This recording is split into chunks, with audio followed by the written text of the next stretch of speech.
ګرانو کتونکو سلامونه کومه د سکندر حیات خان شیرپو سره به خبرې اترې کومه په توشخانه باندې د عمران خان په ګرفتارۍ باندې خو د هغې نه مخکې یو ضروري خبره کول غواړم. یقینا چې نن زموږ د شیرپو یونین کونسل د قومي وطن پارټۍ دپاره یو ډېره د خوشحالۍ خبره ده چې کوم کور کور مهم روان دی د چا لږې لږې شانتې ګیلې شکوې وي سکندر حیات خان شیرپو بالکل هغې خلکو ته دعوت ورکړی ستاسو ګیلې شکوې به لرې کېږي داسې هېڅ خبره نشته. نو خپل کلي وي نو چې کومو خلکو به اکثر موږ ته پیغور راکوو چې یاره شیرپاوال چې کوم دی تاسو د الیکشن په وخت کې نه روزئ یا ووټ نه اچوئ نو هغه سلسله چې کومه ده انشاءالله بحال کېږي او هغه سکندر حیات خان شیرپو په وجه باندې چې کوم ځای کې داسې یو سړی وي چې هغه خفه دی نو بالکل د حجرې پلیدیان سره رابطه کولی شي، شاجان سره رابطه کولی شي، دیار سره رابطه کولی شي، بل ملګري ورکر سره رابطه کولی شي. نو سکندر خان ته په دغې ځان بدي نه ښکاري خو غواړي چې دا کومه علاقه لس کاله متاثره پاتې شوله د دې خلکو کومې مسلې وي هغه په ځای پاتې شولې چې نور مزید هغه مسلې دې خلکو ته رانشي. الحمدلله دې وخت کې زموږ ته د بیلې نظام ټیک شو، ګنټه په ګنټه بجلی ځي دا ډېره غټه مسله وه. د ګیس نظام چې کوم دی سکندر حیات خان شیرپو په وجه باندې ډېر هغه لوډ شیډنګ کې کمې راغی بیا به خلکو دا یو ګیله کوله چې خلک خفه دي او خان چې کوم دی هغه تسلسل هم جاري شو. دا ډېره ښه خبره ده. نن شیرپو نامي ګرامي خاندانونه چې هغوی لږې لږې ګیلې شکوې وي د حجرې ته رالل او آفتاب احمد خان شیرپو سره ملو شو او هغوی سره یې خپلې خبرې اترې وکړلې. نو دا د شیرپو د یونین کونسل دپاره خوشحالۍ خبره او راتلونکي وخت کې دا باوري خبره ده چې شیرپو یونین کونسل خلک چې کوم دی کوم چې لږو لږو پارټۍ داسې نورو پارټو ته تلي مختلف داسې کورکي پکې دغه شي هغوی هم پی شو او هغه ټول را روان دي. نو په ځکه مې د خوشحالۍ خبره کوله. سکندر خان ډېره زیاته مننه کوم یقینا چې دا کم خلک رالل دا هم ملو شو په دې باندې هم خبرې اترې کوو. یو بل د عمران خان په دغه ګرفتارۍ باندې د فیصلې ته جي په کم نظر. بسم الله الرحمن الرحیم. ټولو کې اول خو الف خان صاحب ستاسو مشکور یم چې موقع م راله او دا تاسو چې کومه خبره او کوم تمهید هم کېښودو بالکل همداسې ده. موږ هم دا غواړو چې زموږ یوه ورورولي ده او چې دې کې موږ ټول اتفاق سره راپاسو او د دې علاقې صحیح طریقې سره خدمت وکړو. نو دغه زموږ مقصد دی او انشاءالله په دغه کې به ټول ملګري ځان سره یو ځای اخلو او دا کار به مخکې بوځو. څو پورې چې تاسو دا پرون چې کوم فیصله راغلې ده توشخانه په هغې باندې خبر وکړه. نو یو خو الف خان صاحب زه دوه درې خبرې په دې کې کول غواړم د دې بارې کې. یو خو دا دی چې ګوره یوه پارټي چې هغه د انصاف په نوم باندې جوړه شوي نو په کار خو دا دی چې هغه بیا د عدالتونو احترام هم کوي او د عدالت د فیصلو هم احترام کوي. اسیم قانوني او عیني طریقه دا ده دا کومه فیصله چې وشوه دې ته بعضې خلک وایي چې یاره توشخانه نه خو نور خلکو هم دغه کړې ده او موازنه کوي. خو دې کې الف خان صاحب تاسو به یو شی کوم چې اصل بنیاد دی دا نه ده چې د توشخانه نه څه واخیستل نو په هغې باندې درته سزا ملو شوې ده. سزا په دې ملو شوې ده یا کیس چې کوم و هغه دا و یا کوم الزام چې و هغه دا و چې بی کوم شی اخیستلی دی هغه بیا خپل اساسو کې ظاهر کړی نه دی. اصل خبره دا ده د الیکشن کمیشن چې څومره منتخب اراکین پارلیمنت وي نو دا قانون دی چې هر کال به تاسو د خپل اساسو یو دغه کوئ ډکلیریشن به کوئ او هغه به ظاهر کوئ او هغه ډکلیریشن کې چې دی هغه څیزونه دوه کاله که زه نه غلطېږم چې کوم فیکټس چې کوم میډیا نه رامخامخ شوي دوه کاله ظاهر کړی شوي نو اصل بنیاد او اصل خبره چې ده هغه دا ده چې ولې ظاهر نه کړی شو. د فیصلې کې چې سلک ډېر موږ نن اخبار کې مو کتل او څه دغه نو هغې کې جج هم دا ذکر کړی دی چې یو طرف ته خو د څلورو چیلو ذکر کوي په خپل اساسو کې او بل خواته د ګډو د امیلونو د سرو ذکر نه کوي. نو دا هغه بنیاد هغه دغه دوی سره ګورئ اوس هم د اپیل حق شته که دوی ته په دې فیصلې کې څه حکم ښکاري اپیل دی وکړي. های کورټ شته، سپریم کورټ شته او پای کې دوی اپیلز کولی شي. نو دا پکار دا ده چې دې ته مونږ دې دغه سره وګورو. زمونږ بعضې خلک دا ډېر دا خبره کوي ډېر په اسانو ټکو باندې تاسو مونږ پی کړو چې یاره په اساسو کې او د 17 نه واله 2023 پورې دي دا بالکل او تر دې چې په 3 کورونو کې د 15 لکو فرنیچر کنه زه هغه خو په خپل ځای باندې بیا نور دغه خو چې دا کوم د دې کیس بنیادونه هغه دا و چې هغه اساسي سکندر خان لکه دا دوه کیسو کې چې کوم دی کنه چې دته دوه پیلونو اخیسته دي، دوه پیلونه به کولی شي خو چې نواز شریف یا یوسف رضا ګیلاني یا نور نو دغه باندې خلک لږ دغه کې چې هغوی دا مقور نه کوي. ګوره اوس الف خان صاحب دا نن چې کوم خلک اعتراضات کوي یا دغه کوي هغوی زر پکې نواز شریف کیس سره موازنه شروع کی د یوسف رضا ګیلاني کیس سره ای کې او دې کې فرق دی. هغوی ته خو ډایرکټ د سپریم کورټ نه ولا دغه کړو ډسکوالیفای کړو او د اپیل حق مو سره نه و. دوی ته خو دلته کې سیشن کورټ نو شو، د های کورټ د سپریم کورټ دوه اپیل وته دغه ملاویږي. نو دا یو لوی فرق دی هغه لحاظ سره. او زه خو دا ګڼم چې ګوره احتساب ته پکار دی چې هر پولیټیکل لیډر ځان تیار ساتي او احتساب ته پیش کول پکار دی او د قانون او آئین نه بالاتر هیڅوک هم نه دي او په دغه حوالې سره پکار دی چې دوی د فیس کي. زه په دې م دغه ما چې ګوره د کیس 11 میاشتې واګېستلې او دوی ته بار بار دغه چې راشئ تاسو خپل ډیفنس وکړئ. هغه لحاظ سره دوی صرف د استثنا درخواستونه ورکړي دي خو د خپل هغه کم چې دغه ورته کول پکارو د کم سوالونه چې پیښ یو یا کم الزام پې لګېدلو د هغې چې کم دفاع کول پکارو دفاع یې هغه شانته کړې نه ده. دغه اوس زه نه پوهېږم چې دوی د لیګل ټیم څه سټراټیجي وه او ولې داسې دغه کو. خو سکندر خان لکه دوی د شورو نه بس غل خو عمران خان له چې اوټ ورکړی دی نو کرپشن خلاف کرپشن یعنې سرټیفاید غل دی ثابت شو. پرون چې د دوی کم کارکون هم پیښ شو نو کارکون ډېر مونږ داسې دغه کړي چې هغه یار دا خو عجیبه شانتي مونږ ته به د کرپشن دغه کولي. پرون په 400 کې 8 دي خو 10 کسان روتو وتې پکې ګرفتار کړي دي. نو ډېر هغه د خلکو هغه رصد او دغه الف خان صاحب دا تاسو ډېر صحیح خبرو کوم. ما پرون یو ټویټر باندې یو ټویټ ته چا کتلو هغه دا دغه کړو چې په 9 مې باندې چې کوم واقعات وشو نو هغې سره د تحریک انصاف هغه دغه شو او دا پرون چې کوم دغه وشو نو په دې باندې د عمران خان چې کومه بیانیه وه هغه بالکل دغه شوه ختمه شوه. نو دا اوس یو سوال دی مونږ خو دا د خپل صوبې ځوانانو ته او دغه نه دا تپوس کوو چې ګوره 9 کاله ټایم یو حکومت ته هم نه دی میلاو شوی د خپل صوبې په حوالې سره ګورو او 9 کاله پس ته او داسې ټایم چې دی کې ګورې مکمل چې سپورټ وي مرکزی حکومت نم پورا سپورټ او پورا دغه شي د هغې باوجود زمونږ صوبه داسې حال ته لاړه چې اوس چې د میاشت اخر راشي د صوبایي حکومت دې تیاریا نیسي یاره د خپل د ملازمینو تنخواګانې به د کوم ځای نه پوره کوو. نو دې نه خو پته لګي چې ښه طرزې حکمراني نه وه. دې نه خو پته لګي چې دا څیزونه ښه طرف ته نه دي بوتلې شوي. بیا د قرضو کې چې کومه اضافه وشوه د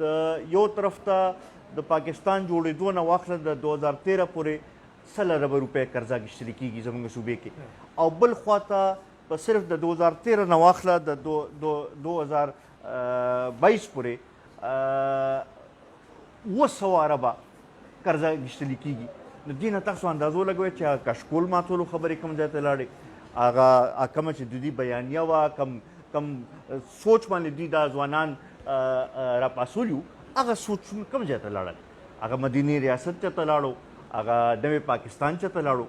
نو د دې شي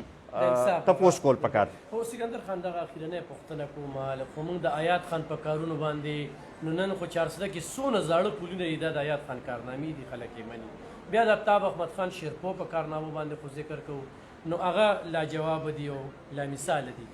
3 میاشتې چې تاسو منسټري وکړله لکه پرخ کوو چې موږ داسې خلک اسمبلۍ ته ولېږو چې هغه لوډ سپیکر له اوب قدرې نه ورکوي پوکې یې نه دی ورکړی. دا 3 میاشتې چې خو په دې زه باز شروع کړم یو هم د سیلاب نه بچ کړو 400 راله بالکل بچ کړله نن مخالفین هم مني. دغه د حکومت ختم شو ستاسو په وینا په ټاټو د پول باندې دا ستاسو په وزارت کې په کار شروع شو او دا یو ډېره دیرینه مسله ده. نو لکه قام چې د موږ دا قام دا څه پسې شوی دی یو ضد انام رانیولي چې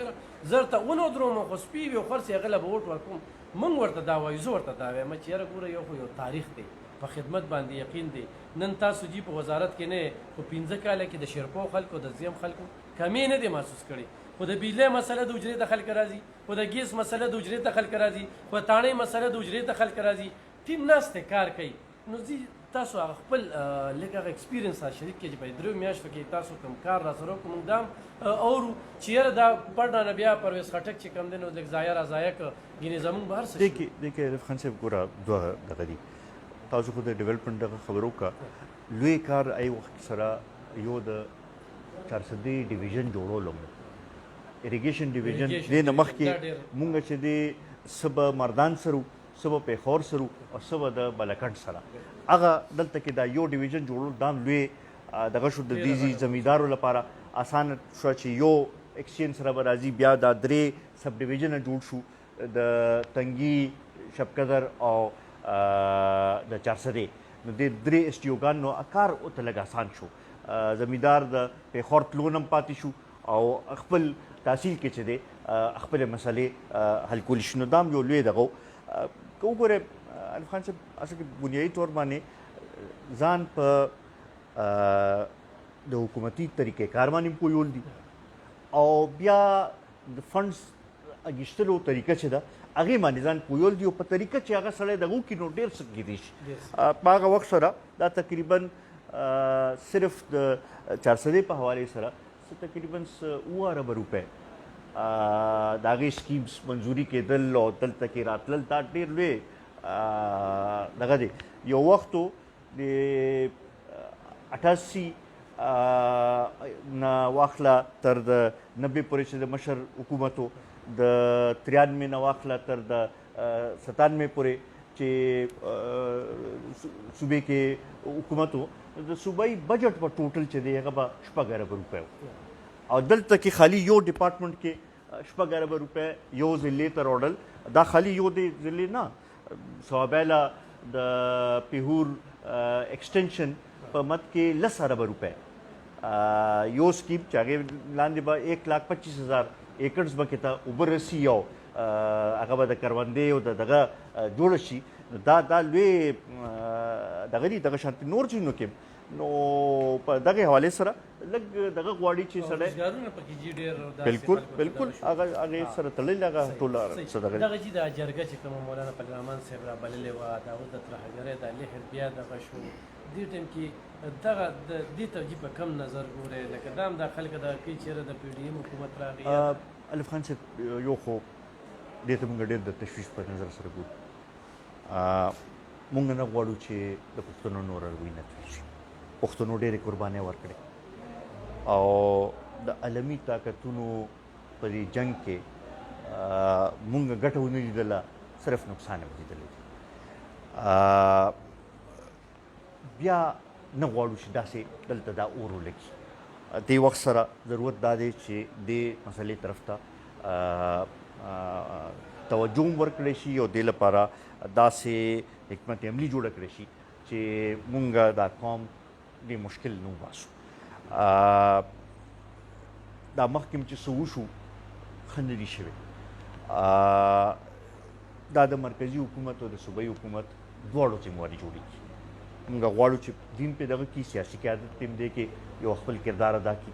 او دا خاوره چې ده د اور نه نور بچکول دي. که داسې نه شوه بیا به مجبوراً پښتانه دې ته مجبورېږي چې په خپله به راپاسي او په خپله به د خپل وطن او د خپل د خاورې حفاظت به بیا شروع کوي. نو دغې نه مخکې په کار دی چې حکومتي سطح باندې دې طرف ته توجه ورکړی شي. کوم چې ستاسو سوال دغه شو چې دا دې وخت سره ولې دغه شو،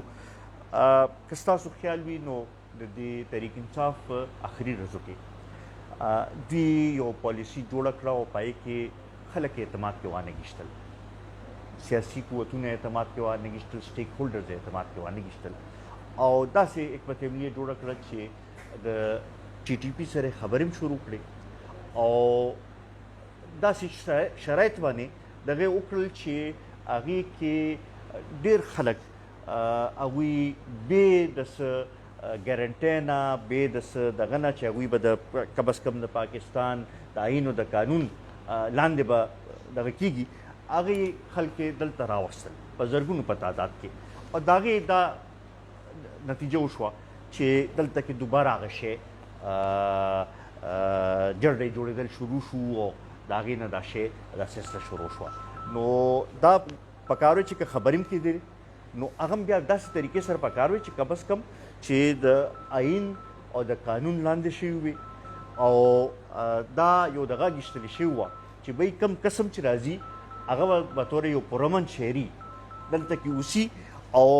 د دې د قانون او د آیین خلاف ورزي به نه کوي دا پکې پکار چې یو بنیادي شرط ایښودلی شوی هغه شی ونه شو بیا د دې به ورته ایجاد و چې یاره وسلې هم د هغوی ځان سره وساتي نو دا څیزونه وو چې په هغې باندې زموږ هغه وخت سره هم خدشات وو او اوس هغه خدشات چې دی هغه مخامخ راځي لګیا دي نو دا د دغې وخت سره زما په نظر کې غلطه پالیسي دغه شوه یو خو زمونږ بدقسمتي دا ده چې مونږ کنسسټنټ پالیسیز نه جوړوو مونږ شپږ میاشتو له یو پالیسي جوړه کړو بیا شپږ میاشتو پسه بله دغه کړو هغې کې بیا هغه مسلو هغه شانتې حل دغه نه کېږي دا پکار چې یو داسې کنسسټنټ یو متواتر یو شانتې چې پالیسي مونږ جوړه کړو او په هغې باندې عمل وکړو نو بیا به د دې مسلو حل راوځي نو دا سکندر خان لکه راتلونکي الیکشن لکه دې وخت کې په تاسو جلسې غونډې دا بندې شولې که نه دا یو دغه شوي نو څنګه ګورې دا ښه دی تاسو دې طرف ته دغه وکړو الف خان صاحب زه دې کې لږ یو بل شی م ایډ کومه دا اوس هم چې کوم د نګران حکومت چې کومه فیصله کړې ده او چې یاره په جلسو باندې پابندي ولګوئ او په دغه باندې پابندي ولګوئ او دغه یو طرف ته دا ترهګرۍ دا دغه کې یو بل خوا ته تاسو خلک بالکل محدود کړئ دا هم یو ښه پالیسي دغه نه ده زه خو دا ګڼم چې دا کم دهشتګرد وي کم دغه وي هغوی د یېرې په ذریعې دغه داسې دغه کوي چې هغوی هغه سپیس اوکیوپای کوي او هغه سپیس ورته په دې میلاویږي چې تاسو پابندۍ ولګوئ او تاسو خلک محدود کړئ نو هغه پخپله ورته نور سپیس دغه کېږي نو دا هم څه ښه پالیسي زه دې ته دغه نه کوم د دې دا د حکومت ذمواري ده چې بھئی که خلک راغونډېږي هغوی خپل یو د رایې اظهار کوي یو که د امن باره کې خبره کوي که د بل څه باره کې خبره کوي د هغې له دغه ورکول تحفظ ورکول چې دی دا د حکومت ذمواري ده داسې نه ده چې دا څه دغه دی موږ به غوښتنه کوو دغه نه دا آیین پاکستان موږ له دا حق راکړی دی او که حکومت دغه شی نشي دغه کولی نو بیا خو دې بس وایي چې بس دوی تحفظ چاله نشي ورکولی ګوره الف خان صاحب موږ خو دا ګڼو چې الیکشن پکار چې ضرور شي اوس خو دا کم چې سی سی آی فیصله وشوه او د مردم شمارۍ دغه وشو نو د هغې مطابق خو به د آیین لاندې نوې حلقه بندۍ به کېږي خو زموږ به دا خواهشي چې څومره زر ته زر وشي خو دې سره دا به هم یو دغه و چې الیکشن کمیشن باندې چې کوم 2018 الیکشن شوی نو دا پې یو داغ لګېدلی دی الیکشن کمیشن هم دا اوس یو ټیسټ دی چې داسې ماحول دی جوړ کړي او داسې طریقې سره انتخابات دی وکړي چې څوک پرې ګوته اوچته نه کړي نو دا د الیکشن کمیشن ذمواري ده او دوی دا داسې طریقې سره دغه وکړي چې ټول ته هغه لیول پلینګ فیلډ چې څه ته وایي هغه میلو شي یو شانتې میدان ټولو ته میلو شي او چې الیکشن کې خلک خپل رای اظهار وکړي سلیکټډ ډیموکراسي نشي چلیدی کنټرول ډیموکراسي نشي چلیدی سلیکټډ حکمرانان نشي چلیدی سلیکټډ حکومتونه نشي چلیدی سکندر خان بیا به غړومبني سوال ته راشم لکه او دا به مې اخرنی سوال وي سوالونه ډېر دي خو تاسو مننه کوم چې ټایم هم رانه راکړ داسې ورکر دی خفه دي هر چا ته رسېدی نه شي بعضې وخت کې موډ ټیک نه وي چا سره میلو نه کړو سکندر خان راسره سی لاس میلو نه کړو زموږ د دې خلکو ډېرې وړې وړې ګیلې وي به نور څه نه غواړو خو یار راسره ابوی پښتون د پښتنې دی که نو تاسې دا نن چې تاسو ډېر لوی خفګان ختم کړو او په معمولي خبرو باندې هغه راغلل دلته اوس کېناستل او هغوی د دې نه یو عزم وکړو چې اوس به موږ په شیرپو یونین کونسل کې ګرځو او خلک به رضا کوو. نو تحصیل تنګي تاسو دې بس تاسو حلقات دا نه د خو اعتماد په دې اجره کوي، نو هغې خلکو ته څه میسج ورکوئ او دې دپاره چې تاسو کوم دا کمیټي جوړه کړې ده خو خلک تمه نه ساتي چې الف خان صاحب یو خو دا چې دا قومي وطن پارټي د ټولو ده او دې کې پکار چې موږ ټول راپاسو خپل برخه واچو خپل کردار ادا کړو. بل کم مرګرو چې که خفګان وي دغه وي بالکل د هغوی له به موږ ورځو د هغوی خفګان به لرې کوو. ټول زموږ وروڼه دي او زموږ دغه دی چې موږ د پښتنو کې اتفاق راولي او چې یو ځای مشترکه د خپل حقوقو لپاره د خپل د ترقۍ لپاره د خپل ژوند کې بدلون راوستلو لپاره چې دی مشترکه جدوجہد وکړو او په دې کې هر یو کس موږ لپاره اهم دی، که هغه ځوان دی، که هغه مشر دی، که هغه زموږ میندې خویندې دي، هر یو کس موږ لپاره اهم دی او موږ هر یو کس ته دا اپیل کوو چې راځئ چې مشترکه دا جدوجہد وکړو. ډېره زیاته مننه کوم. ګرانو کتونکو سکندر حیات خان شیرپو سره ما په دې خبرې کول غوښتل چې په ډېر ساده ژبه کې ویې کړو چې توشخانې کیس چې کوم دی دا نه دي هر چا توشخانې نه څه ناڅه وړلي دي خو د په اساسو کې ډکلیر کړي نه دي، د ښودنه نه ده کړې، نو د کیس چې کوم دی دا کنفرم یعنی انټرنیشنل سرټیفاید غل دی دغه ځای کې ثابت شوی دی. یوه خبره. دویمه دا ګرانو کتونکو 11 ارب روپۍ دا د ان پي په حکومت کې راغلی وي، 10 اربه چې کوم دی دا د پي ټي آی په حکومت کې. سکندر خان چې دغه 3 ورځې 3 میاشتې وزارت کړی نو 7 ارب روپۍ رالوړي. فرق وګورئ ښه، یو منتخب نماینده فرق وګورئ. نو کمالات پکې شته. هماغه خبره چې وي د باز د جالې نه د باز بچې پاسي، یقینا د دې علاقې دپاره دا لیډرشپ د دې متبادل لیډرشپ څوک راته ښودی شي دا چې کینو خبرې وکړو دونه کار راته وښیي. نو سکندر خان دې لپاره اوس لګیا دي، هغه پالیسي چینج شوله. کم سړی چې کار کوي هغه ته به په پارټۍ کې انشاءالله دا ورته زه باور در کوم هغه ته به ښه موقع ورکړې کېږي. نو راپاسې په شریکه سره کور په کور وګرځئ. دا لږ لږ خفګان ما یو دلته یو تقریر کې هم دا خبره کړې وه، څوک سکندر خان سره میلاو شوي نه وي خو د هغه بل نه اورېدلي وي داسې داسې نو خلک ډېر ځي راځي چا سره میلاو شي چا سره مخکې لاړ شي. ګینې نن چې دا کم خلک راغلل هغوی چې ورسره کېناستل د دوی په ذهنونو کې ما دا خبرې اورېدلې او نن د سکندر خان نه تاوېدل لا تاوېدل چې یاره څونه خوږ سړی دی. نو لږ تاسو راشئ کښېنئ د بل په خبرو پسې مه راځئ او اجتماعي سوچ کوئ، علاقې له ترقي څوک ورکوي دې ته به نه ګورو چې ما سره میلاو شو خو ما سره میلاو نه شو. دا یو خاندان دی، دا یو کور دی او دا زه په جار او په جارن خبره په دې کومه چې زه متبادل دی حالاتو کې بل چا خبرو کوم نه خو زما په خبره باندې یو ووټ هم ضایع کېږي که نه هغه غلط طرف ته ځي. مونږ ترقي غواړو انشاءالله دعاګویو ورله بیا به خبرې کوو په بله موقع باندې. ډېره مننه، خوشحاله.